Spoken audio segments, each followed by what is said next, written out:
আজকে তোমাদের সাথে আমি শেয়ার করব আমি দুপুরে কি রান্না বান্না করব আর আমাদের বাড়ির কাজ কতটুকু হলো তাই তোমাদের সাথে শেয়ার করব।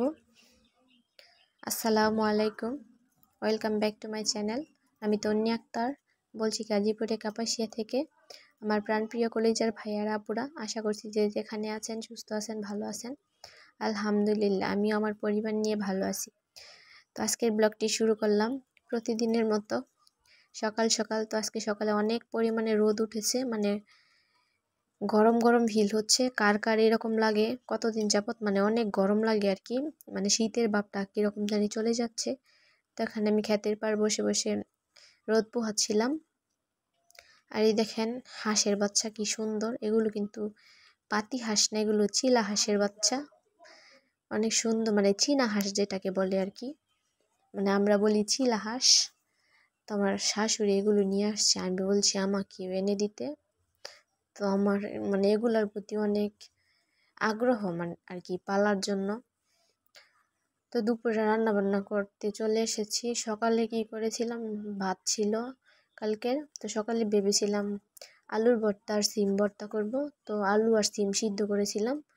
পরে আমার যা পিঠা বানিয়েছে ওগুলো দিয়েছিল, তো খেয়ে আর ভাত খাওয়া হয়নি, তো ভর্তা আর বানাইনি।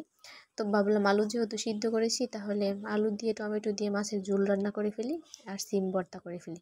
তো বিচিওয়ালা সিম ভর্তা খেতে কিন্তু দারুণ লাগে।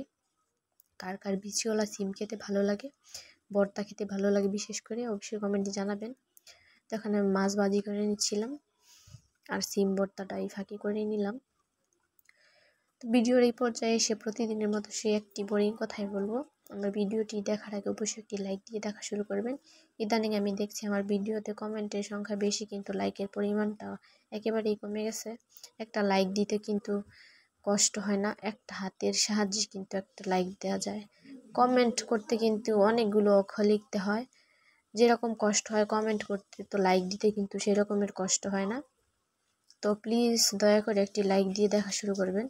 আর দেখতে দেখতে ভিডিওর কোনো অংশে যদি ভালো লেগে যায়, তাহলে অবশ্যই চ্যানেলটিকে সাবস্ক্রাইব করে দিয়ে আমার পাশে থেকে যাবেন। আর পাশে থাকা বেল বাটনটিকে অল ক্লিক করে দিবেন, তাহলে আমি ভিডিও ছাড়া মাত্রই আপনাদের কাছে পৌঁছে যাবে। আর যারা যারা এই কাজটি অলরেডি করে দিয়েছেন তাদেরকে অসংখ্য অসংখ্য ধন্যবাদ। তো এখানে আমি টমেটোর তরকারি বসাবো। তো সব তরকারি রান্না করতে যা যা লাগে আর কি সব কিছু দিয়ে দিলাম, তো ওটা আমি দেখাইনি। আর এখানে আলু আর টমেটোটা একবারে দিয়ে দিলাম। এখন আমি ভালোভাবে কষিয়ে নেব। আজকে রান্না বান্নার ভিডিও দেওয়ার সেই রকম কোনো মানে নিয়ত ছিল না আর কি। তো ভাবলাম তো রান্না যেহেতু করবো তাহলে ভিডিওটা দেই। তো আজকে যেহেতু শুক্রবার আর গতকালকে বৃহস্পতিবার, আমার মেয়ে বাড়িতে আসেনি, পরীক্ষা শনিবার সকাল থেকে, তার জন্য বাড়িতে আসতে দেয় নাই। তো আজকে বলেছি আমি আসার জন্য, গোসল করিয়ে দেব। তো 12টা যখন বাজলো তখন মেয়ে বাড়িতে এসেছে। এদিকে আমার রান্নাটা প্রায় শেষের দিকে, যে আমি তরকারিটা রান্না করে নিলাম। টমেটো আলুর ঝোল কার কার পছন্দ অবশ্যই কমেন্ট করে জানাবেন। আর আমার তরকারি রান্নাটা কীরকম হয়েছে সেটাও কমেন্টে বলবেন। আর এই যে দেখেন, এই ঘরের কাজ কমপ্লিট, মানে এখনও কমপ্লিট না পুরোপুরি। আজকে দরজা লাগিয়ে দিয়ে গেছে, কালকে টাইলস লাগিয়ে দিয়ে গেছে।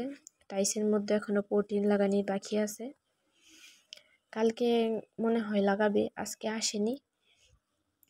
তো এই যে সুন্দর সুন্দর দেখা যাচ্ছে বাহিরের ও সব কাজ কমপ্লিট, মানে উপর সাইডে এখনও আছে হালকা পাতলা কাজ, তো এখনও পুরোপুরি কমপ্লিট হয়নি।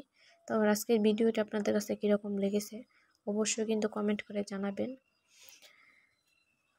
তো সব কিছুই কিন্তু মনে করেন টাকায় কথা বলে, টাকা থাকলে সব কিছুই করা সম্ভব। তো সবাই ভালো থাকবেন, আল্লাহ হাফেজ।